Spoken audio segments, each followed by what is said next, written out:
मेरा नाम है मेहरुनिशा। आपका मेरे चैनल पर स्वागत है। आइए सुनते हैं पिंकी और सुरभि की ये कहानी। पिंकी और सुरभि डासना जेल में थी। पिंकी की सज़ा पूरी होने वाली थी, लेकिन सुरभि की रिहाई में अभी 2 महीने का वक्त था। जेल में पिंकी और सुरभि एक ही वार्ड में थीं और इस बीच दोनों की गहरी दोस्ती हो गई थी। इस दोस्ती की एक वजह तो ये थी कि दोनों ही सहारनपुर की थीं और दूसरी वजह ये थी कि पिंकी सुरभि की बहुत मदद करती थी। खाना कम हो तो पिंकी अपने खाने में से सुरभि को दे देती थी और रात को सोने के लिए भी सुरभि पिंकी से अपना बिस्तर शेयर करती थी। इतना ही नहीं, जेल के इस वार्ड में पिंकी की दबंगई भी चलती थी। किसी भी महिला कैदी के साथ कोई ज्यादती होने पर पिंकी उसका साथ देती थी। इसीलिए वार्ड नंबर 16 की सभी महिला कैदी पिंकी को बहुत मानते थे। एक दिन सुरभि ने पिंकी से कहा, पिंकी 12 सितंबर को तुम जेल से रिहा हो जाओगी, लेकिन जाओगी कहाँ? पिंकी ने कहा, मैं जेल से छूटने के बाद सहारनपुर अपने गांव तो जाऊंगी नहीं, सोच रही हूँ दिल्ली चली जाऊं, वहीं कहीं रूम ढूंढ कर रह लूँगी और पढ़ी लिखी हूँ, मैंने MSc किया हुआ है, कोई ना कोई काम तो मुझे मिल ही जाएगा। सुरभि ने कहा, तुम चाहो तो ग्रेटर नोएडा में मेरे फ्लैट में रह सकती हो। जब से मैं जेल में आई हूँ तब से वो फ्लैट बंद पड़ा है। पिंकी ने कहा, लेकिन क्या ग्रेटर नोएडा में मुझे जॉब मिल जाएगी? सुरभि ने कहा, तुमने MSc किया हुआ है, इसलिए तुम फिलहाल के लिए वहाँ की किसी भी इंस्टीट्यूट में पढ़ा सकती हो और 2 महीने बाद मैं भी तो रिहा हो ही रही हूँ। सुरभि की इस बात पर पिंकी को काफ़ी सुकून मिला था। वो पिछले कई महीनों से रिहाई के बाद से के स्ट्रगल को लेकर परेशान थे, लेकिन सुरभि की इस बात से पिंकी को अब अपनी परेशानी ख़त्म होती नज़र आ रही थी। पिंकी की रिहाई का दिन करीब आ गया। वो 12 सितंबर को डांसना जेल से रिहा होने वाली थी और इस बात से पिंकी बेहद खुश थी। लेकिन जैसे जैसे उसकी रिहाई का दिन नज़दीक आ रहा था, पिंकी की सहेली सुरभि उससे दूरियां बनाती हुई नज़र आ रही थी। पिंकी इस बात को महसूस कर रही थी, लेकिन उसने इस दूरी के लिए सुरभि से कुछ पूछा नहीं। 11 सितंबर की रात पिंकी और सुरभि जेल के वार्ड नंबर 16 के कमरा नंबर 3 में सोने की तैयारी में थीं। पिंकी बिस्तर पर लेट गई, लेकिन सुरभि हमेशा की तरह बिस्तर पर बैठकर सोचने लगी। तभी पिंकी ने सुरभि से कहा, सुरभि, कल मैं यहाँ से चली जाऊँगी, लेकिन मैं देख रही हूँ कि तुम मेरी रिहाई से खुश नहीं हो। अगर तुम्हें लगता है कि मैं तुम्हारे फ्लैट पर न जाऊं तो तुम मुझसे कह सकती हो, फिर मैं कोई और ठिकाना ढूंढ लूँगी। पिंकी की ये बात सुनकर सुरभि ने कहा, पिंकी, तुम ये कैसी बातें कर रही हो? पिंकी बोली, मैं पिछले 1 महीने से तुम्हारे व्यवहार को देख रही हूँ, तुम पहले की तरह अब मुझसे बातें नहीं करती हो। सुरभि ने कहा, पिंकी, बात यह है कि तुम कल चली जाओगी तो मैं यहाँ बिल्कुल अकेली हो जाऊँगी, इसीलिए तुमसे दूर रहकर तुम्हारे बिना इस जेल की 4 दीवारी में रहने की आदत डाल रही हूँ। सुरभि की बातें सुनकर पिंकी की आंखें भर आई थी। पिंकी ने सुरभि के हाथों को थाम लिया और बोली, सुरभि, इतना टेंशन लेने की ज़रूरत नहीं है, क्योंकि तुम्हारी रिहाई में भी केवल 2 महीने ही तो बाकी रह गए हैं। मैं तुम्हारी रिहाई वाले दिन तुम्हें लेने यहाँ आऊँगी और यहाँ से रिहा होने के बाद हम दोनों ग्रेटर नोएडा में साथ ही रहेंगे। इतना कहकर पिंकी ने मुंह तक चादर तान लिया और सो गई। लेकिन सुरभि की नींदें गायब हो चुकी थी। वो समय से 6 साल पहले पहुंच चुकी थी। सुरभि बीटेक के बाद नौकरी करना चाहती थी, लेकिन सुरभि के पापा और उसके तीनों भाइयों को सुरभि की ये बात पसंद नहीं थी। इसीलिए उन लोगों ने सुरभि का रिश्ता तय कर दिया। इस बात पर सुरभि ने अपने घर वालों को समझाने की बहुत कोशिश की, लेकिन उनका कहना था कि रिश्ता बहुत अच्छा है, लड़का बैंक में मैनेजर है, अगर सुरभि शादी नहीं करेगी तो फिर ऐसा रिश्ता दोबारा नहीं मिलेगा। लेकिन सुरभि तो अपने डिग्री कॉलेज के एक टीचर पवन से प्यार करती थी और उसके लिए वो कुछ भी कर सकती थी। हालांकि पवन शादीशुदा था, फिर भी सुरभि उसकी दूसरी बीवी बनने को तैयार थी। कविता सुरभि के कॉलेज में पढ़ती थी और वो काफ़ी अमीर बाप की बेटी थी। एक दिन सुरभि बिना फ़ोन किए पवन के रूम में पहुंच गई तो उसने कविता को पवन की बाहों में देख लिया। सुरभि तो वहां से लौट आई, लेकिन पवन और कविता उसी दिन से गायब हो गए। बाद में सुरभि को पता चला कि पवन ने अपनी बीवी को छोड़कर कविता से शादी कर ली, तो सुरभि भी पवन को भूल गई। 1 साल बाद ही सुरभि की बीटेक फाइनल हुई तो वो जॉब की तलाश में ग्रेटर नोएडा आ गई। सहारनपुर में सुरभि के पड़ोस में पुष्पा का घर था और ग्रेटर नोएडा के परी चौक के पास ही पुष्पा की शादी हुई थी। ग्रेटर नोएडा पहुंचकर सुरभि कुछ दिन अपनी सहेली पुष्पा के फ्लैट पर ही रही। परी चौक के पास ही पुष्पा के पति का ऑफिस था। उन्होंने सुरभि को अपने ही कंपनी में जॉब दिला दिया। सुरभि अपने काम को इतनी बेहतरीन तरीके से करती थी कि उसकी 2 बार प्रमोशन हो चुकी थी। सब कुछ ठीक चल रहा था। सुरभि की सैलरी अच्छी थी, इसीलिए सुरभि अपने घर हर महीने अपनी आधी सैलरी भेजने लगी, जिससे उसके घर वाले भी खुश थे। सुरभि को जॉब करते हुए 2 साल हो चुके थे। अब वो ग्रेटर नोएडा में खुद का फ्लैट खरीदना चाहती थी। उसने इन 2 सालों के दौरान कुछ सेविंग्स की हुई थी और कुछ बैंक से लोन लेकर सुरभि ने ग्रेटर नोएडा 9 में अपना फ्लैट खरीद लिया। इसी बीच एक दिन अचानक मार्केट में सुरभि को पवन और कविता नजर आए, तो वो उन्हें ग्रेटर नोएडा में देखकर बुरी तरह चौंक गई। पवन और कविता ने भी सुरभि को देख लिया था। सुरभि के पुराने जख्म फिर से ताज़ा हो गए थे, लेकिन अब वो कर भी क्या सकती थी। सुरभि ने सारे शिकवे गिले भुलाकर कविता को गले लगा लिया। कविता नज़दीक की ही बिल्डिंग में 4थे फ्लोर पर रहती थी। सुरभि का कविता के घर आना जाना शुरू हो गया, तो सुरभि को कविता से मालूम हुआ कि पवन का कहीं अफेयर चल रहा है।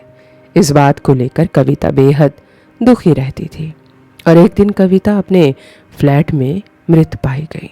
पोस्टमार्टम रिपोर्ट से पता चला कि उसे जहर दिया गया था और पुलिस की जांच में पता चला कि कविता की मौत के पीछे सुरभि का हाथ था, क्योंकि जिस रात कविता का मर्डर हुआ उस रात 11 बजे तक सुरभि उसके साथ उसके फ्लैट पर थी। कविता के घर से सुरभि के फिंगरप्रिंट मिले थे, जिसके आधार पर सुरभि गिरफ्तार हुई और उसे 7 साल की सज़ा हो गई। जेल में सुरभि के अच्छे चाल चलन की वजह से उसकी 3 साल की सज़ा कम हो गई थी और ये 6 महीने बाद ही वो रिहा होने वाली थी।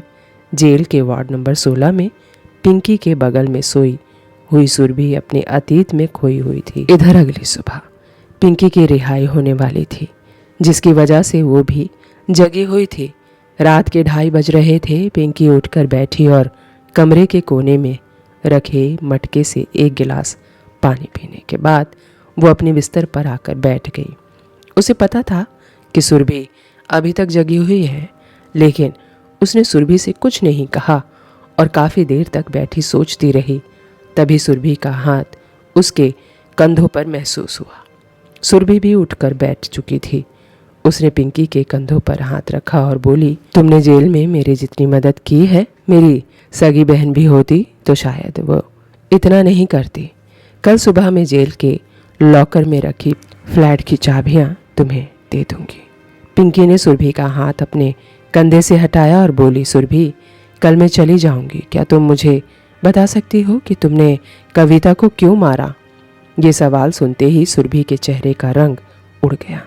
वो बोली, थोड़ी देर के लिए खामोश हो गई, फिर उसने भी उठकर 1 गिलास पानी पिया और पिंकी के पास आकर बैठ गई और बोली, कविता जब पवन के साथ सहारनपुर से भागकर ग्रेटर नोएडा गई थी, तब वो अपने घर से चुराकर ढेर सारा रुपया लेकर गई थी।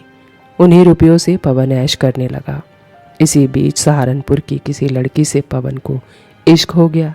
ये बात कविता को मालूम चल गई थी। एक दिन पवन अपनी बहन की मंगनी में सहारनपुर गया हुआ था। वो रात को ही सहारनपुर से नोएडा लौटने वाला था। सहारनपुर पहुंचकर पवन ने कविता को कॉल किया कि वो रात को नहीं आ पाएगा, तो कविता ने मुझे अपने फ्लैट पर बुला लिया और कविता रात 9 बजे तक बातें करती रही। रात 10 बजे जब मैं वापस अपने फ्लैट पर जाने को हुई तो कविता घर में रखी शराब की बोतल उठा लाई। वीकेंड के दिन अक्सर पवन अपने दोस्तों के साथ शराब पीता था, इसलिए कविता के घर में शराब का होना कोई बड़ी बात नहीं थी। लेकिन मैंने कभी शराब को हाथ तक नहीं लगाया था। फिर भी कविता ने 2 गिलास में शराब उड़ेल दी और मुझसे शराब पीने की जिद करने लगी। मैंने शराब का गिलास उठाया ही था कि कविता के फ़ोन पर पवन का फ़ोन आ गया। वो उससे बातें करने लगी। इसी बीच मैंने कविता से नज़रें बचाकर अपने गिलास के शराब को किचन के सिंक में उड़ेल दिया और गिलास में पानी डालकर अपनी जगह बैठ गई। पवन का फ़ोन कटने के बाद कविता फिर से मेरे सामने बैठ गई और उसने मुझसे शराब का गिलास उठाकर पीने के लिए कहा तो मैं पानी के गिलास को ऐसे पीने लगी जैसे उसमें शराब भरी हो। कविता ने भी ज़्यादा गौर नहीं किया और थोड़ी देर बाद मैं उसके घर से निकल गई, अपने फ्लैट पर आ गई। अगली सुबह मैं ऑफिस जाने की तैयारी में ही थी कि मुझे पुलिस ने अरेस्ट कर लिया। कविता ने जो शराब पिया था उसमें ख़तरनाक वाला जहर मिला हुआ था और उसके साथ उसके कमरे में मैं मौजूद थी। सारे सबूत मेरे खिलाफ थे, इसीलिए कविता को जहर देकर मारने के जुर्म में मुझे 7 साल की सज़ा हो गई। सुरभि की बात ख़त्म हुई और वो खामोश हो गई। कुछ देर बाद पिंकी ने सवाल किया, पवन तुम्हारा पुराना प्रेमी था और ये बात कविता जानती थी, फिर भी उसने तुम्हारी मदद की। ये भी तो हो सकता है कि तुम्हारा पवन के साथ फिर से पुराना वाला इश्क परवान चढ़ गया हो और तुम दोनों के इस इश्क में कविता रोड़ा बन गई हो, जिससे रास्ते में हटाने की प्लानिंग तुम दोनों ने मिलकर की हो। सुरभि ने कहा, पिंकी तुम पुलिस की भाषा मत बोलो, मैं सच कह रही हूँ, कविता की मौत में मेरा कोई हाथ नहीं है। पिंकी ने कहा, पवन इस वक्त कहाँ है? सुरभि ने कहा, दरअसल जिस रात सुरभि की मौत हुई थी उस रात पवन अग्रवाल सहारनपुर गया हुआ था और फिर कभी लौट कर नहीं आया। उसी रात सहारनपुर में ही किसी ने पवन का भी मर्डर कर दिया था। पवन की हत्या करने वाली कोई औरत ही थी। सुरभि की इस बात पर पिंकी खामोश हो गई। बातों ही बातों में सुबह हो चुकी थी। पिंकी अपनी रिहाई की तैयारियों में लग गई। सुबह के 10 बजे तक सुरभि भी जेल के लॉकर से चाबियां ले आई और पिंकी के हवाले कर दिया। थोड़ी देर में ही एक महिला गार्ड ने पिंकी को उसकी रिहाई का नंबर दिया और पिंकी अपने वार्ड से बाहर निकलने लगी। कुछ दूरी तक सुरभि भी उसके साथ आई और फिर जेल के मेन गेट पर आकर पिंकी ने सुरभि से कहा, तुम जानती हो कि पवन की हत्या किसने की? सुरभि ने कहा, नहीं। पिंकी ने कहा, मैंने पवन अग्रवाल की हत्या की थी और उसी की हत्या में मैं पिछले 4 साल से जेल में थी। 7 साल की सज़ा हुई थी, लेकिन मेरे अच्छे बर्ताव की वजह से तुम्हारी तरह मेरी भी 3 साल की सज़ा कम हो गई। पिंकी की ये बात सुनकर सुरभि के पैरों तले की ज़मीन खिसक गई। वो आंखें फाड़े पिंकी को देखती रह गई और पिंकी उसकी नज़रों के सामने ही जेल से बाहर निकल गई। शाम तक पिंकी सुरभि के फ्लैट पर पहुंच चुकी थी। 4 साल के बंद फ्लैट की साफ सफाई करते हुए रात हो गई तो उसने बाहर से खाने का सामान खरीद लाई और रात का खाना खाकर पिंकी बिस्तर पर लेट गई। जेल से रिहा होते वक्त सुरभि ने पिंकी को कुछ रुपए भी दिए थे, जिससे पिंकी को ज़्यादा दिक्कतों का सामना करना नहीं पड़ा। जेल से आने के 1 महीने भटकने के बाद आखिरकार पिंकी को जॉब मिल गई थी। पिंकी ने MSc किया हुआ था, इसलिए एक कोचिंग में वो साइंस पढ़ाने लगी। 1 महीने बाद वो समय भी आ गया जब उसकी सहेली सुरभि की जेल से रिहाई होने वाली थी। उसने 1 दिन की छुट्टी ली और सीधा डासना जेल में पहुंच गई। जैसे ही सुरभि जेल से बाहर निकली, उसे सामने ही पिंकी नजर आई। दोनों सहेलियां रात तक ग्रेटर नोएडा पहुंच गईं और फ्लैट पर पहुंचते ही सुरभि ने पिंकी से सीधा सवाल किया। वो बोली, पिंकी, 2 महीने पहले जेल से रिहा होते वक्त तुमने ऐसी बात कही कि मैं 2 महीने से तुम्हारी उस बात को लेकर परेशान हूँ। मुझे बताओ कि आखिर तुम्हारी पवन से क्या दुश्मनी थी? तुमने उसकी हत्या क्यों की? पिंकी ने कहा, पहले खाना खा लो, उसके बाद मैं सब कुछ बता दूंगी। रात का खाना खा लेने के बाद पिंकी ने अपनी कहानी शुरू की। दरअसल पवन मेरा जीजा था। मेरी बड़ी बहन रेखा की शादी पवन से हुई थी। 6 साल पहले मैं सहारनपुर यूनिवर्सिटी में MSc कर रही थी। इसी दौरान मेरे घर वालों ने मेरा रिश्ता तय कर दिया, लेकिन मैं अभी शादी नहीं करना चाहती थी। मैं अपनी बड़ी बहन की हालत देखी थी। 4 बच्चों के हो जाने के बाद भी मेरी बड़ी बहन रेखा के लिए उसकी ससुराल डासना जेल जैसा ही था। रेखा का पति पवन कहने को तो साइंस का टीचर था, लेकिन वह इतना लालची इंसान था कि 4 बच्चे हो जाने के बाद भी वो रेखा को दहेज के लिए बेहद बुरी तरह पीटता था। और एक दिन पवन ने मेरी बहन रेखा को घर से निकाल दिया और उसने कविता से दूसरी शादी कर ली। रेखा ये बर्दाश्त न कर पाई और उसने पंखे से लटक कर अपनी जान दे दी। रेखा की मौत के बाद मैं पवन से बदला लेना चाहती थी, इसीलिए मैं अपनी पहचान बदल कर उससे फ़ोन पर बातें करने लगी। धीरे धीरे वो मेरे जाल में फंसने लगा और 4 साल पहले एक दिन मैंने उसे मिलने के लिए सहारनपुर एक लॉज में बुला लिया। वो कविता से अपने दोस्त की सगाई का बहाना कर घर से निकला और रात तक वो सहारनपुर में मेरे बताए हुए एड्रेस पर पहुंच गया। लॉज में वो मेरे सामने बैठा था। मैं जानती थी कि वो शराब पीता है, इसीलिए मैंने पहले से उसकी पसंद की शराब मंगवा कर रख रखी थी। मुझे डर था कि कहीं वो मुझे पहचान ना ले, क्योंकि आखिर था तो वो मेरा जीजा ही। हालांकि रेखा दीदी के जिंदा रहते मैं कभी पवन के घर नहीं गई थी और पवन को भी मुझे देखे हुए अरसा बीत चुका था और इस बीच मुझ में भी काफ़ी बदलाव आ चुके थे। इसलिए मुझे भरोसा था कि वो मुझे हरगिज़ नहीं पहचान पाएगा। फिर भी मैंने ज़्यादा देर नहीं की। 3 पैक के बाद ही शराब में मिले जहर का असर होने लगा। वो खून की उल्टियाँ करने लगा। ये देखकर मेरा बदला पूरा हो गया और मैं वहाँ से निकल गई। लेकिन पवन के फ़ोन डिटेल से पुलिस ने मुझे पकड़ लिया और मुझे 7 साल की सज़ा हो गई। सुरभि को पूरा माजरा समझ आ चुका था और उसे पिंकी से कोई शिकायत भी नहीं थी। पवन वो आदमी था जिसने न जाने कितनी औरतों की जिंदगियां बर्बाद की थी, इसीलिए उसे सज़ा तो मिलनी ही चाहिए थी। पिंकी ने कहा, क्या तुमने कभी ये जानने की कोशिश भी की कि अगर तुमने कविता को जहर नहीं दिया होता तो उसे जहर किसने दिया? सुरभि ने कहा, कविता की हत्या के जुर्म में मैंने सज़ा काटी, लेकिन मैंने उसकी हत्या नहीं की। कविता पहले से ही डिप्रेशन में थी और वो ये भी जानती थी कि मैं पवन की पुरानी गर्लफ्रेंड हूँ। मुझे लगता है शराब की उस बोतल में जहर कविता ने ही मिलाया होगा ताकि वो अपने साथ मुझे भी मार सके। पिंकी ने कहा, नहीं, शराब की उस बोतल में जहर कविता ने नहीं बल्कि मैंने ही मिलाया था। पिंकी की ये बात सुनकर सुरभि उछल पड़ी। उसे तो यकीन ही नहीं हो रहा था कि उसके सामने कविता की कातिल बैठी हुई है। सुरभि कुछ कह पाती इससे पहले ही पिंकी बोल पड़ी। पिंकी ने कहा, कविता की मौत से कुछ दिन पहले मैं ग्रेटर नोएडा गई थी। मैंने शराब की एक बोतल खरीदी और उसमें जहर मिला दिया और जब पवन मुझसे मिलने परी चौक पहुंचा तो मैंने वो शराब की बोतल उसे गिफ्ट कर दी। पवन मुझे होटल में चलने की जिद करने लगा, लेकिन मैं उससे बहाना बनाकर वहाँ से उसी रात सहारनपुर निकल गई।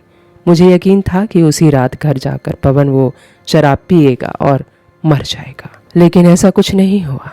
तब मैंने उसे सहारनपुर के लॉज में मिलने बुलाया और जिस रात वो मेरे साथ सहारनपुर की लॉज में बैठा मेरे हाथों की जहरीली शराब पी रहा था, उसी रात ग्रेटर नोएडा में पवन की बीवी कविता भी मेरे हाथों की जहरीली शराब पी रही थी। मैं तो कविता को जानती तक नहीं थी, लेकिन मेरी गलती की वजह से उस बेचारे की मौत हो गई और उसकी हत्या के जुर्म में तुम्हें सज़ा हो गई। जेल में बिताए तुम्हारे 4 साल के लिए मैं ही कसूरवार हूँ। सुरभि, हो सके तो मुझे माफ़ कर दो। इतना कहते हुए पिंकी की आंखें भर आई और सुरभि ने उसे गले लगा लिया। कहानी से सीख, बदले की भावना इंसान को हैवान बना देती है। कभी कभी बदले की आग में सब कुछ भस्म हो जाता है। इसीलिए एक नागरिक को हमेशा न्याय प्रक्रिया पर भरोसा रखना चाहिए। उम्मीद है ये कहानी आपको अच्छी लगी होगी, तो चैनल को सब्सक्राइब कीजिएगा, लाइक कीजिएगा, शेयर कीजिएगा और हाँ, बेल आइकन को दबाना बिल्कुल मत भूलिएगा।